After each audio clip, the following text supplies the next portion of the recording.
Pour cette troisième journée de manifestation, et afin d'être certain de se faire entendre, rendez-vous était donné devant le Parlement britannique. Une foule plutôt jeune et féminine, réunie au pied de la statue de l'écrivaine et suffragette Millicent Fawcett, tout un symbole. Je veux juste me sentir en sécurité quand je quitte mon domicile. Je vis seule. Ce n'est pas juste que je ne puisse pas sortir quand je le souhaite. Le destin tragique de Sarah Everard hante et échauffe les esprits. La jeune femme de 33 ans est vue pour la dernière fois le 3 mars, ici, dans un parc du sud de Londres. Elle rentre alors chez elle, à pied et de nuit. Son corps est finalement retrouvé dans un sous-bois à des kilomètres de là. Un policier est inculpé vendredi.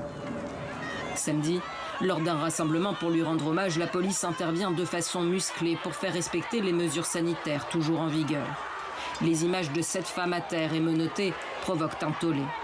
Depuis, les manifestants dénoncent non seulement les violences faites aux femmes, mais aussi les violences policières. Ironie de l'histoire et hasard de calendrier, les députés britanniques commençaient lundi l'examen d'un texte visant à renforcer les pouvoirs de la police durant les manifestations, justement. On a l'impression que c'est le premier pas sur une route longue et dangereuse, où à un moment nous sommes une société libre et ouverte, puis la minute suivante, nous sommes au bord de la dictature. Lundi, après le Parlement, les protestataires se sont installés devant Scotland Yard. Ils exigent la suppression du projet de loi controversé et plus de sécurité pour les femmes.